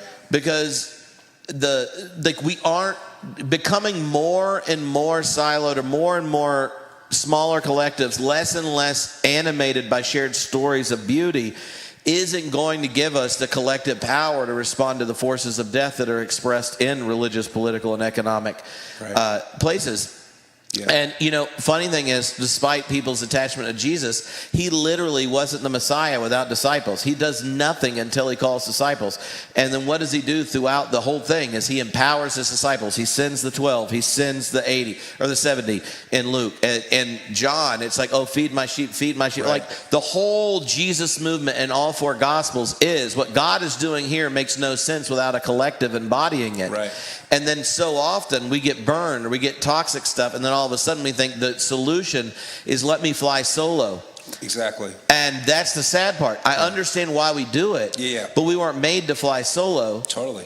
And I mean, that's one of the reasons I'm excited about Beer Camp, excited like there are churches like the venues that will host those kinds of things, and then people fly in from all over, then locals show up, and you're like, okay, maybe we're not alone. Right. But if we figure out how to connect and tell more beautiful stories, then when our kids are our age, maybe they don't roll their eyes for 30 minutes before they smile when they talk about Jesus. Right. And maybe their grandkids are born in a place where no matter who they are, how they understand themselves and the challenges they face, they know that the God who's revealed in Christ has a community that's chosen solidarity with the underside. Right. That's possible, but it's only possible if we choose to invest in community in the present. Yeah. And so, like, I choose to invest and then make space for people that aren't sure they can. Right. But my, like, real goal is that Elgin, Cora, and Haven, who you saw's kids and grandkids, when they hear the word gospel, it rings like it's actually good news more than it does to so many now. Yeah, for sure. I think that's really good. I totally agree with you. And Beer Camp will be a good time. But you're allowed to be cynical. Don't hear, like, not, I don't want to tell people they can't be cynical. Well, we can hold, I mean, part of the work that we do is we hold space for folks who are cynical. Yeah, you have to. I'm sure you get them in your DMs. All the time. And in our Facebook community. You get DMs from lots of broken people and Mark Driscoll. And it's, well, and I think, well, that's not public, Triff, but I know, but it was on a live stream, so I just wanted to say that so that someone after would ask about it. No, that's very I'll blame important. it on the fact that Bryn took us to a lot of breweries Holding earlier. the space for folks who are breathing some fresh air for the first time and who are mad at what the fuck they went through is really important. And that helps people, I think, be seen and know, like, okay, if I don't want to, I don't have to throw the whole thing out. Like, actually, I'm above ground now. I thought it was a desolate wasteland up here. Turns out it's more beautiful than I ever imagined. But what do I do now? You know, and I think the work of folks like you and our organization and others is helping people navigate like a very overwhelming sense of like, wait a second, are you telling me that for decades I was told that this damp, moldy, stinky basement was like all there was? I just had to accept it and breathe it in, the good and the bad, and if I left there was nothing but, a desert up there. You're telling me that was not true? And I'm in a massive house with like hundreds of rooms built by people over time, space, culture, history, with very different ways of looking at this. And I have permission to explore these rooms and still be faithful to Jesus? Like, where the hell do I start? And I think that's why things like beer camp and other things are so important. Okay, hold that thought. I do want to stop here because I've teased this. Are there any questions from anyone here in this room with us that maybe you want to ask someone like Tripp or myself before Tripp goes on another monologue and we run out of time? So if you do have a question, you just say it and then repeat the question back into the mic for folks who are going to listen to this later on. And we'll be able to hear it. So it's a good idea, repeating the question back in the mic. This is me vamping in case. Yeah. I don't even see. There's no pressure, but if there are, go ahead. All right, so Phyllis Tickle. Oh yeah. Called The Great Emergence talks about how every 500 years. Yeah. There's a big shift, a big change in religion. From the Jesus coming on the scene at year 0 or whatever, to the emergence of Islam. Reformation. Yeah. Forward. So that's right about now, right? Mm-hmm. So would you say that the deconstruction movement that's going on right now is like the next big emergence? And why do you think that happens every 500 years? And have you ever thought that maybe yourself and your peers are going to be mentioned in Christian history years and years? Oh my God. Well, let's avoid the last part of the question. Yeah. What was your name? Nathan. All right, so Nathan asked about Phyllis Tickle, and she wrote a book called The Great Emergence, did a lot of talking about it. Phyllis Tickle is the Southern feminist Christian saint. She started Publisher Weekly's religion section in the 80s and was the one that kind of recognized that popular religious writing is the way of understanding the changing spiritual religious context in American culture and in the West. She also is an intimate part of the emerging church movement. My buddy Tony Jones and I, who'll be at Beer Camp, are working right now on an oral history of the emerging church. It isn't public that we're doing this, so it's not like y'all should have known that, and Tim wouldn't know because he didn't listen to my podcast. But are you gonna get to the question and repeat it back to him, or no? I was saying his question was about Phyllis, and then like how you see it, and so like she talks about these 500-year cycles. So where you get Jesus is part of the emergence of the apocalyptic within Judaism, the end of Second Temple period Judaism, destruction of the temple in 70. 500 years later is where you get like Augustine's sacking of Rome, all these kinds of things. 500 years later is where you get the split of the East and West, the arrival of Islam. 500 years after that is the Reformation. And this is just the story in the West. Right. And you can go backwards, right, to the Axial Age and all these other kinds of things following it. And one of the things she observes is that there are these habits and periods of time where she uses the image rummage sale, right? Like where you just start pulling the shit out of your attic and all these things and you're selling it on the thing. And then all of a sudden some other people are like, oh, junk, let's translate the Bible into German and hand it out. And then that causes a ruckus or, this kind of thing. Sure. And so one of the things in the Great Emergence that came out, I think like around 2013, 2014, around there, was to say, oh, we're at that time. So what has happened other times where all of religion goes through this explosion? So if we just think back to Luther, you have technology changing, like printing press and things online. You have political tensions in the Holy Roman Empire they're generating. So like German nobility are now going to protect people and you get splits up. That's the emergence of the nation state. It's the proto-capitalism at that point economically. And all these things are going on. There's tumult. We have to reorganize how religion works. We reorganize how our economy works. We reorganize how politics works. And in all of that, out of it, you get Protestantism. And it's here. But it's now like having the end of its glory days life cycle, just like Catholicism did 500 years ago. Catholicism's still here, but if you look at like the Council of Trent 1526 in response to like Luther's big 1520 where the three treaties come out and all that kind of stuff, it's like, oh, we're not in charge anymore. Oh, what do we do in response of this? It takes until the beginning of like the newest, like the birth pangs of the newest shift and Tickle's explanation, where you get Vatican II. Vatican II, then like the elder, the mother of Protestantism that's been running its course goes, oh, we got to open junk up. Protestantism now is having the experience that Catholicism had with the emergence of the charismatic movement, the arrival of deep pluralism. Birth control is one of the features she points out. Like like you could not have forceful feminism without giving agency to women because guys don't listen. There's like all these different features going on. You get the shift from industrial-based economic system to then being able to export exploitation, right? So we all wear jeans, most of us that were probably slave labor, but it's okay because we don't have slaves in the South. You see what I mean? Like it's all these shifts that are going on, and then we're becoming aware of it, and we're like, WTF? Right. And then the forms that were handed to like boomers, right? They loved it. It made sense. Oh, post-World War II reality. Oh, this makes sense. Blah, blah, blah, blah, blah. And then all of a sudden, there's like this growing awareness. It's like, is someone still buying this? What's going on?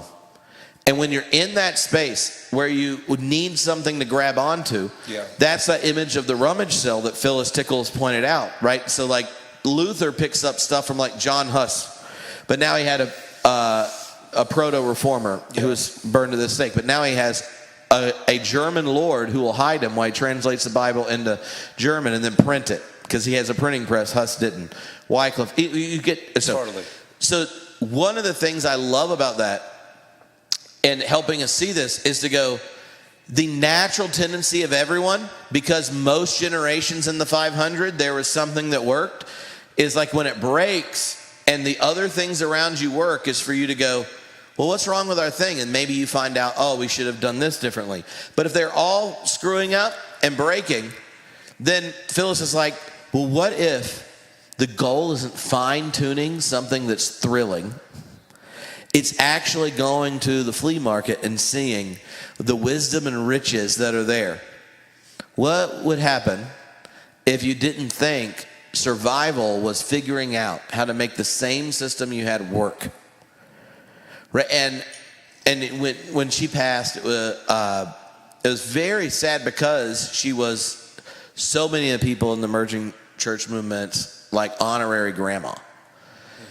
And she was the one that like talent spotted Nadia Bolz-Weber and Rachel Held Evans. All, like she was this beautiful soul and like a Southern fire feminist saint, like in all that mixture. But I feel like that kind of wisdom is one of those things that lets you exhale. Like what if you're at a time where you don't even have a solution? And what if faithfulness is figuring out, I don't know where I'm going to plant every foot, but what if you figure out how just to plant 1 foot, and you start to gain traction because you're a part of our religious traditions, a couple thousand years old. The human species, 500,000 years old. Right. The cosmos, billions, right? Right. Like and I feel like that historical perspective means, like, as parents, when we don't know how to pass it on, or as adults, like, how do I be faithful and I can't even find a place where I'm accepted in a community, or all these kinds of things, to go like, nah, like, it's like you're in a dust storm. We've had all these single crop farms, industrial farming, and now it's got a giant dust bowl. And if you're just trying to figure out how to do a single crop farm in a giant dust bowl, that's dumb. But you know what happens after all the dust bowl is over? Is all the topsoil's all mixed up and it's in different places, and then you learn that things actually grow when you have multi-crop farms, and you do all these other ways of envisioning relationship. Yeah. And so one of the things I think that's helpful from Phyllis is, don't demand something from yourself that the moment in history you find yourself in isn't built for. So plant your foot. But what happens if your grandchildren and great-grandchildren have get to be a part of the 300 or 400 years of like finding a new rhythm? Yeah. Because it's not the rhythm and it's not the institutions, it's final. It's the flow of the divine that meets us in all of it. And that shift is important. So I'll answer a little more succinctly. I'm not sure. Your last question was about being written in history. I probably, most likely, definitely not, and I don't give a shit about that anyway. And the second question was what? What did you ask for the second question? It was like something about deconstruction. Well, how the deconstruction movement fits in the larger shifting. Oh, yeah. So here's my just like 30-second unpacking of this. The reason why I'm not convinced that the deconstruction explosion is the thing. It might be one thing in a series of many, but like statistically right now, while yes, evangelicalism in America is shrinking, it's growing globally. The AG has actually risen as far as attendance, charismatic. That movement is exploding in the global South. So, and we are one of the largest exporters of this like fundamentalist religion. In fact, the reason why Brazil had a freaking insurrection is because of what we're exporting to people in Brazil. There's a whole connection there. I interviewed one of the scholars of in Brazilian history on this when that happened. So I'm not sure. It could be the beginning of like many little chops at the root. But I think that for me, what's important is not like, oh my God, are we realizing the historical moment of what we're in? Because I think history tells that story. It's like, what do we do right now, and how do we do whatever we can do in our either own context or our social media context to push the needle forward, and then hopefully from there one day we can look back and say, oh, I'm so glad that we were able to help push things. But we can't underestimate the size, influence, and scope of this like evangelical fundamentalist machine that is now only growing in power with politics. I mean, it's always been there like since the 80s with Jerry Falwell and stuff like that. But with Trump, it's a new breed because you have folks like the NAR, New Apostolic Reformation, that's very charismatic, that's like really embedded with that movement. And I don't want to go on rant about Christian nationalism, but very briefly, Are you sure? Just so we're on the same page, Christian nationalism does not give a shit about pluralism or about democracy. They have no problem ruling from a minority position. This is why Roe v. Wade was overturned, despite every religious group except for white evangelicals being for Roe v. Wade staying in power. Because evangelicals know if they can get people in the courts through their money and their billion-dollar war chest, they don't give a shit about what the majority might or might not want. So I am not convinced that our explosion, which certainly has raised a ruckus in evangelical circles, is actually rippling beyond that at this moment. But I do have hope that hopefully this can kickstart or be the lighter fluid for a larger thing in the next 5, 10, 15, 20 years. There we go. Let's go to another question if we have any. Yes? Could you just briefly summarize what beer camp might look like? Large groups like this, sources of small groups? Yeah, sure. Yeah, so the question is, can we summarize what beer camp might look like? So we just went through the schedule actually yesterday. So the format that we're on a schedule level breaks down into a couple main sessions where everyone's kind of in this room, actually that we're actually in right now, and listening to one or two people talk about different topics. So we have structured the questions around like, how do we approach the Bible? And then we have actual like scholars of religion and of the Bible talk about ways we can approach that might be different. And then we have breakout sessions that people can choose in their own free will. So we could have a breakout session on topic A and topic B at the same time, and you would go to a smaller room with 2 podcasters and, in theory, 2 scholars who would discuss that in groups of like 20 or 40, but it's a little more intimate. So that's kind of how the vibe is. But one of the things about beer camp that's nice is that there is like no real green room or anything, so like everyone's just kind of walking around. So you can just flag down whoever you saw speak here and be like, hey, I loved your talk so and so, but I also had a question about this. And I have noticed something, Trip, about you scholar folks. Scholars are like, wait, you're interested in my work? Sure, I'll talk to you about it. Sure, I'll go on your podcast. And the perk is it only takes one question to get 20 minutes with us. I mean, you have it right here, folks. You're watching it in real time. Is deconstruction important? Well, let me start from the beginning. I'm like, oh my God, okay. No, I'm just kidding. I appreciate you, Trip. But yeah, so that's kind of the vibe. It is, in a way, very casual, but also it is structured so people can be in certain sessions that might, be more something that maybe they're more interested in. And also on Friday, we have a pretty chill night of just like hanging out. We do a cornhole Oh, we tournament. forgot to announce the nighttime thing. That's what I was gonna do right now. Oh, yeah. I'm glad you remembered. Yeah, and we're actually doing a night of music. We're gonna have Derek Webb. We're gonna have, what's his name from Jars of Dan Clay? Hasseltine From Jars of Clay. We're gonna have Trey Pearson on Everyday Sunday. Yeah, here on this stage doing a storytelling night. So we're trying to bring some more of the arts into, so people can kind of reclaim some of those things from their tradition. That's kind of the vibe overall.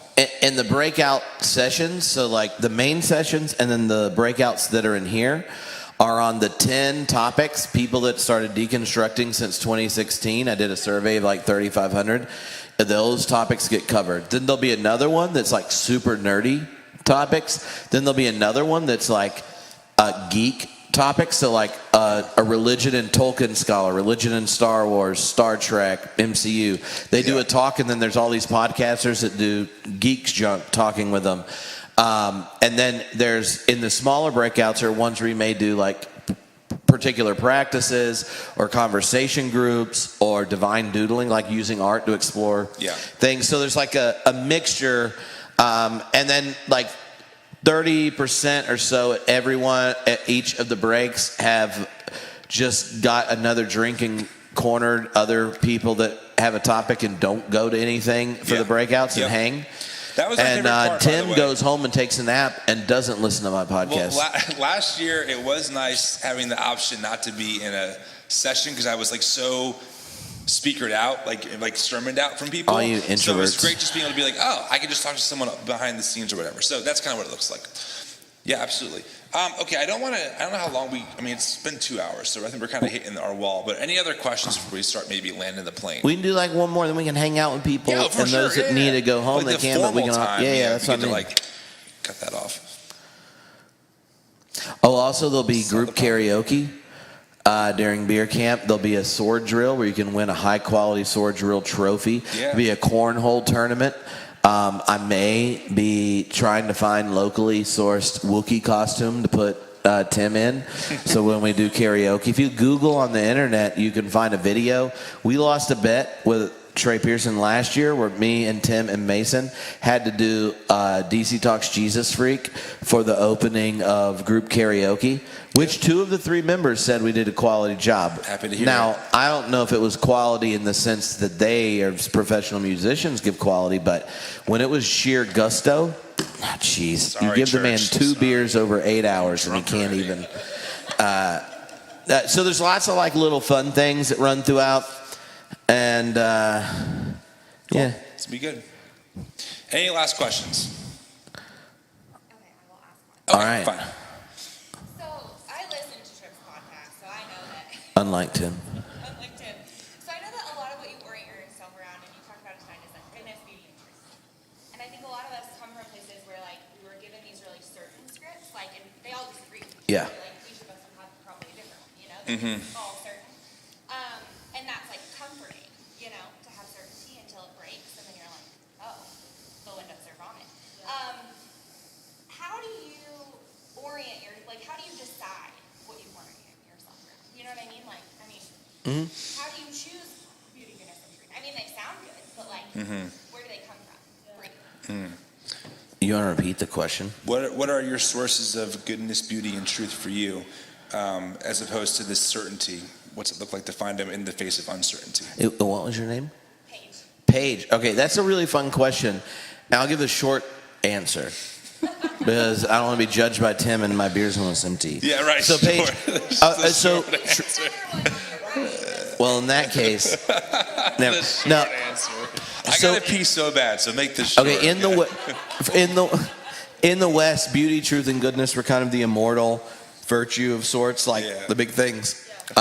My homeboy Alfred North Whitehead added adventure and zest. And zest is like a way of describing the way in a moment. There's always a scale of valuation, right? Like in any moment, there are things you can do and tons you can't because you can't change the past. But in the next moment, there are all these possibilities. And like beauty, truth, goodness, oh yeah, we should be into that. But then also like, what does it look like contextualized to that moment? And zest has to do with like, what is the most beautiful, true, and good thing in this moment? And then the other is adventure. Like, what is it like to risk towards something? And the thing that helps me in, there's a long philosophical conversation behind the whole thing, but the thing that helps me about that is you cannot change the past. You can change the way you relate to it, but it shows up in every moment. All the past meets you there. You can't change the power you have in the next moment. Like, there are possibilities to you and there are things that aren't. But the moment you admit all that, then you're gifted the grace of just what's available to you. And in that space, that little difference between, I don't know, punching Tim in the next moment and not ruining this answer or going too long, I can choose the most beautiful, adventurous, and zesty one and go right there as opposed to right here. But like, if you choose here, that's now the past, and here's the new spectrum of zest. And so when you realize how narrow your agency is, but how much power you have in habits of responsiveness, then you actually get more agency back. You don't feel overwhelmed by the past you can't change and all the things that you can't determine. You now become a steward of what you do have. And here's the gift of grace. Is it no matter what you do in one moment or in a series of moments, whether you're in Sheol or at the eschaton, each moment the love of God in Christ Jesus is something you can't escape. And that gift of possibility shows up and says, what do you want to do? And if we make material the divine insistence, the lure of God, then we start to create habits and rhythms that in a lifetime can bring more beauty, goodness, and truth into being. But if we feel burdened with the responsibility for truth, and our hair isn't as nice as Sean McDowell's, and our confidence isn't as solid as his dad's, then we get overwhelmed. But if we can just say yes to in this next moment, how does it arrive? The best we can, then we're more likely to be open to more in the next. And that to me is quite radical. One way of describing it is a lot of us feel responsible for a lot of things we have no power over. Are your 3-year-old having a tantrum in a grocery store because they're 3? Not because you failed, but you still feel like it. Mm-hmm. Or let's say you're me and you have ADHD, and certain times a day the idea of complete sentences in a row of deep focus is a really hard thing. And there are all these ways that we don't have.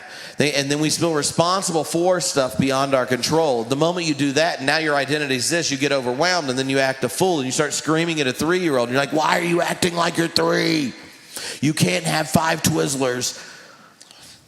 And you're like, oh. But if you recognize that you are not responsible for all these other people's free gift of responsiveness to the vine, you're responsible to them with your agency. Then you get to decide, how am I responsible to my child who might be having a conniption, my partner who might be having pain and trauma from something that you don't share, or how am I going to relate to the fact that my blood sugar is low and my kid's still annoying as hell, but I love them, or whatever, right? So that distinction of responsibility for and responsibility to releases us to then give our attention to the things we can contribute to, knowing that the God of loving relation meets each of us each moment and goes, do you want an adventure? Yeah. How about some zest? And I feel like those shifts help a lot of the big ideas concress, if you're using, since Paige does listen to the podcast, it's a Whitehead word, the way everything's, where the God and the world kiss each moment with each agent's meeting of possibilities. Yeah. That to me has been kind of like the spiritual practice of the larger philosophical vision. Responsibility for versus to, and then how do you relate to your past? How do you respond to the future? And in that space, how do you say yes with the agency you have this moment so you can say yes to more later? Yeah, that's great. My very oversimplistic answer to that question that I've been thinking about is what I'm doing in this moment promoting human flourishing or human harm? And that's been very helpful, just at a very simple litmus test of like, not necessarily pain. If you dislocate your shoulder and the doctor has to reset it, that's painful, but it's working towards a greater good. Yeah. And so I've been thinking about things in that category the past couple months of like, Right. Are my actions promoting flourishing of some sort, whether it's, towards the planet or towards people or towards myself or my family, or am I participating in ways that are harming folks, whether it's dehumanization or it's just like how I'm speaking to my spouse or how I'm thinking about certain things. And even though it's a very maybe binary way of thinking about things, when you put it in the context, like your culture, the moment that you're in dictates that. It's been very helpful to have a different kind of almost true north in a sense that's still flexible enough to be able to pivot when you need to based on the circumstance. Because I resonate with your question of if I've been given this anchor, even if it wasn't a real anchor, but I thought I had one, and this anchor was this thing I was given of this is the foundation of goodness and beauty, it's what the Bible says, then you read the Bible and you're actually there's a lot of things I don't want to ever do in this book. Just weird things, right? So now what's my true north, right? What is guiding me to do these things that we talk about, these words that sound beautiful? And I think for me it's just thinking about even the idea of sin, of causing harm, that's I think that's what it is, and I'm going to say it, but Andy Stanley actually did a sermon on that recently I watched, and I was like, Andy, that's not a bad way of thinking about this framework of sin that maybe has been hijacked for me. We're kind of reclaiming it in a different way. That's the purpose of the reason why sin is because it's damaging, it's chaotic, and I want to participate in cycles of heaven on earth, so to speak, instead of the cycles of chaos that we can find ourselves in. Okay, here's a fun way of ending the podcast because that was so good. Thank you. I'm going to give you a sentence of how our friend who will be at beer camp, Roberto Shea Espinosa, says this in their book, Body Becoming. Yes, great book. But I want you to say it as if you actually know what the hell it means because it means what you just said. Okay, good. I'm learning. So you and Paige has a question and you're like, well, what I'd like to do is risk one's becoming in the rhizomatic, generative, erotic entanglement of the divine. We should promote flourishing and not harm. Rhizomatic entanglement the of the divine. The rhizomatic entanglement of the divine. Of the divine. Yeah, but say it one time. The rhizomatic entanglement of the divine. Yeah. Erotic something. Yeah, divine. Erotic. Yeah. Yeah. That's all right. Friends, thanks for hanging out with us. This was a lot of fun. We'll be here as long as you want to be. I am going to use the bathroom though. I got to pee really bad. But all right. Thanks for hanging. He's not running from you. Drink some more beer and we'll chill for a bit. And you can cut the recording now, Eric. Y'all are welcome to hang out as you wish. We'll close up after you're done. So hang out, talk Awesome. to Tim, go to the potty. Thank you. Do that. Cheers. And Brandon can tell y'all how to get the local tickets since they're local because those are cheaper. Yeah. If you haven't bought tickets to Theology Beer Camp, go to theologybeer.camp. Use code VENUESJEDI, all one word in caps. Sorry, I should let you know when I brought up the other beer. This incarnation here is spectacular, by the way. I mean, I love the incarnation and I love hops, so. Yeah, I think you'll like it. Where's it from? Four Hands. St. Louis. St. Louis. It's Oh, okay. Yeah. You're welcome. Awesome. He'll like that a lot. I support it. And VENUESJEDI. Yeah. Yeah. That's pretty right. You like that? yeah, one of my daughter bedazzled my koozie. Were you a demon deacon? I didn't know that. Oh, and my demon deacon. I didn't. I didn't know that. Sorry. No. If you want to volunteer, you can leave it. Me, my wife, my brother, and my brother-in-law are all demon deacons. The only home game because That makes tons of sense. Yeah. I won't be going to a beer camp weekend. We have football season tickets. Oh wow, nice. And it's like the liberal Baptist school. Yeah. And we're an endangered species. Their debate team. I used to coach debate, and their debate team is like one of them, like the forerunner for anti-racist debate stuff. Oh, really? They actually won both of the major national collegiate championships last year, making arguments about anti-racism and yeah, they're I'm trying to get. Do you know Corey Walker? I don't know how long he's been there. He's the head of the Africana department. But he's the interim dean of the div school. And he's trying to work with beer camp. He is tons of fun. And but he has this thing like Tim's last minute. We were talking about it, and I was like, oh, he'll have to go along. But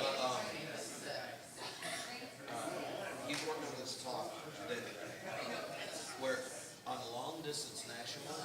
And he's doing for the big fat lectures.